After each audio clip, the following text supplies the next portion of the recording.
Badminton is a sport that has been played since the 19th century. Developed from earlier games of battledore and shuttlecock, the game requires a complex skill set, including quick reaction times and incredible fitness levels, thus making it one of the most technical sports to play.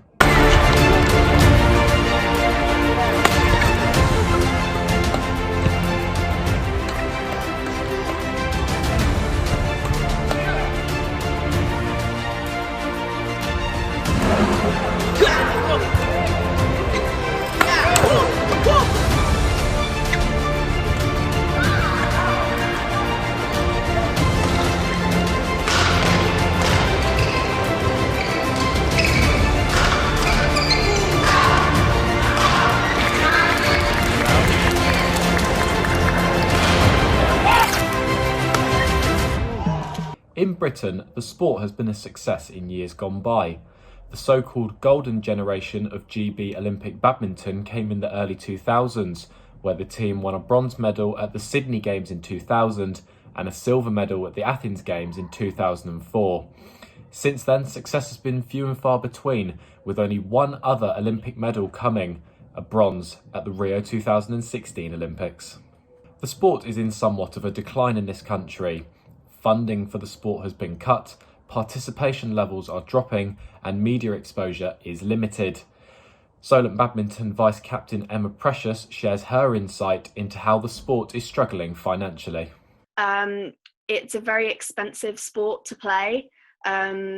Courts don't come cheap. They're about anywhere between like £9 and £15 an hour. If you want to play with decent equipment like shuttles, feather shuttles, they're also very expensive. The decision to cut the GB team's funding for the Tokyo Olympics was not made lightly, with reasons being that there was a lack of interest in the sport, as well as a lack of players that were at Olympic level. This news affected the whole team, and 2016 Rio bronze medalist Chris Langridge and Marcus Ellis reflected on how they felt after the news broke. We felt like we made a little difference. The sport had got a little bit more profile, a few more people were maybe hearing about badminton, and we felt it was definitely moving in the right direction.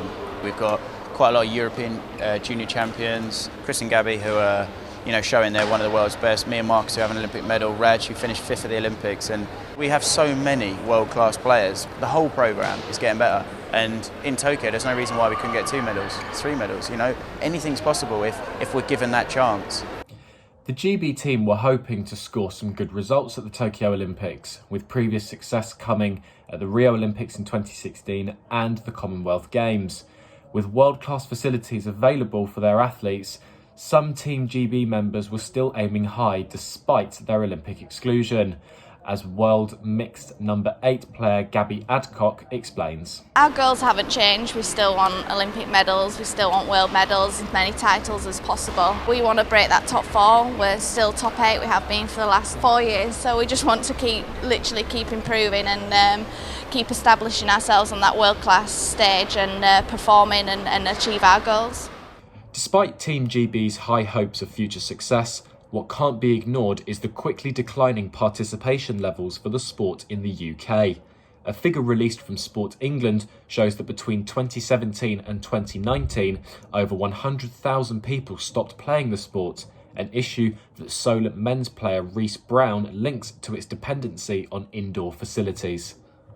I wouldn't be shocked about it because I would be surprised more than anything else because of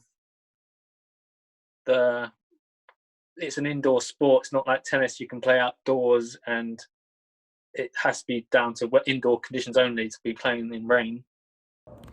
With interest in the sport decreasing at a rate such as it is it time for Badminton England to start implementing new initiatives to try and elevate the sport back up to its previous popularity level?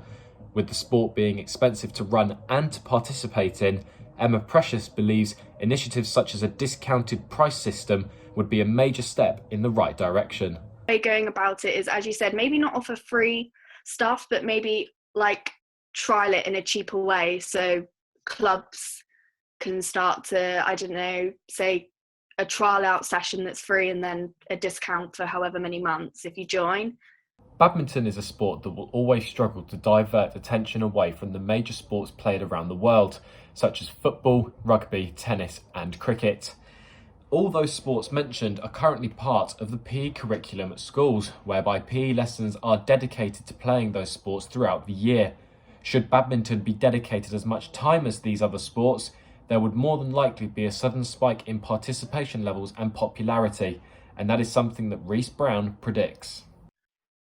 It's not just simple sports; it's other sports to create people's imagine. Like people might have different interests in other sports. You never know at a younger age. The media does not document many badminton headlines. Only elite competition makes it onto the leading sports pages in the UK. 2004 Olympic silver medalist Gail Ems explained the importance to her and her fellow athletes of being recognised by society for the role that they play in sporting success. People from around the world look to England, Great Britain, about how sport is run, and you need to celebrate. There are some incredible talented people here this evening, and it's basically just to say thank you. Thank you for all that hard work. From people like myself who are athletes and we're part of campaigns, yeah, we need to celebrate and say thank you, basically.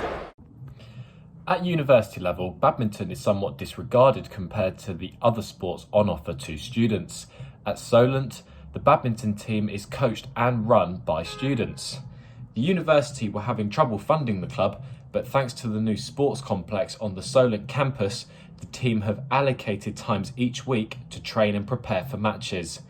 Despite this, the team does still struggle to field teams for all their fixtures. Especially this season, actually. So normally we have one women's team and two men's teams.